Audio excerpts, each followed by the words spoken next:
Hello, my name is Joshua, and today I'd like to talk to you about one of my favorite shows, Avatar: The Last Airbender. And it was an animated series that came out on Nickelodeon in the last few years. And recently they've announced that they're going to make a live-action trilogy under the direction of M. Night Shyamalan to be called The Last Airbender. And there's been a lot of controversy about the decisions that have been made regarding this movie. So today I'd really just like to help explain, simplify, and make some conclusions about those. Before I say anything regarding my own opinion, I'd like to introduce to you the announced cast of the trilogy, just to give you a visual idea of what we're talking about here.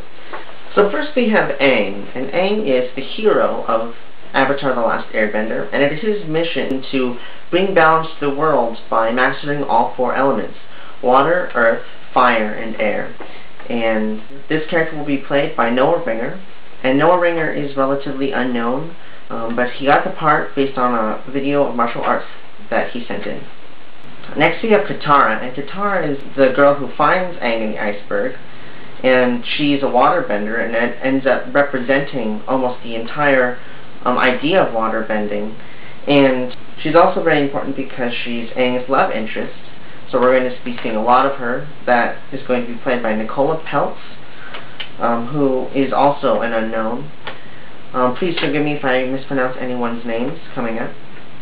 Third, we have Sokka, and Sokka is Katara's older brother. He cannot bend any elements, but he does represent not only the comedic force of the trio, but provides a lot of strength for his sister and Aang. That's going to be played by Jackson Rathbone.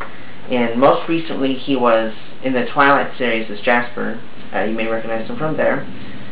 And finally I'd like to mention Avatar Roku. And Avatar Roku is not someone who's alive during the show, but is one of Aang's past lives, and comes in the form of a spirit in the first season, and he's Aang's mentor. So he's going to be portrayed by Ben Cook, and mostly he has been a fight stunt coordinator. So there you have it. Those are the people who are going to represent the good guys in the film. But now we have the other side, the villains, the much more antagonistic side of things. So let's start with Zuko. Prince Zuko is a banished Fire Nation prince, and he's a firebender, and he's very angry, and his mission is to capture the Avatar, so that way he can regain his honor and return to his homeland. That's going to be played by Dev Patel. He is most well known from his recent role in Slumdog Millionaire. Second, we have Uncle Iroh, and he's also very important because he is Zuko's mentor and really helps to stimulate a lot of Zuko's growth throughout the series. That's going to be played by Sean Taub, and most recently you may recognize him from Iron Man. He was Yinsen, the guy who assists Iron Man in escaping from the Afghan prison. Third, we have General Zhao, and he too is after the Avatar. He's been sent to hunt down and capture him, and he's kind of in a race against Zuko to capture the Avatar before he does. That's going to be played by Asif Manvi, and most recently he was in movies such as The Proposal and Ghost Town. Finally, we have Fire Lord Ozai, and in short, he is the cruel and evil dictator of his time who wants to take over the world and be the king of the world.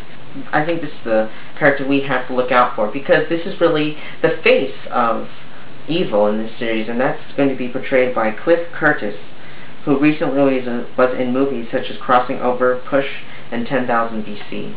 So now I'd like to make several observations about the pictures that I just showed you. So here you see the four villains lined up here, and I think it's undeniable that they have a distinctly darker skin color. I'm just going to go ahead and say it like that. All four of the actors happen to be of either Indian or Middle Eastern descent. And then here you see a picture of the four heroes of the show, and as it turns out, all four of them happen to have a Caucasian descent.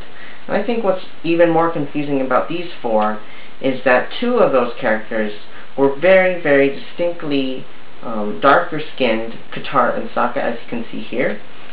But more importantly, I think between the heroes and the villains, we see a very strange division that was never part of the original show. This lighter skinned heroes versus a very much darker skinned villain. I'd like to bring up an important quote that was from Paramount Pictures as a response to a letter regarding the casting, and that quote is this: "The four nations represented in the film reflect not one community, but the world's citizens. These societies will be cast from a diversity of all races and cultures. In particular, the Earth Kingdom will be cast with Asian, East Asian, and Africans," from the Paramount producers. So from this quote, I think it's really obvious how Paramount is trying to justify their actions. You know, they're saying, we want to include everyone, but let's not forget what this show was originally founded on, and it's a wealth of Asian culture, and they've effectively displaced Asians and even Africans too into the Earth Kingdom, which doesn't even appear until the second season.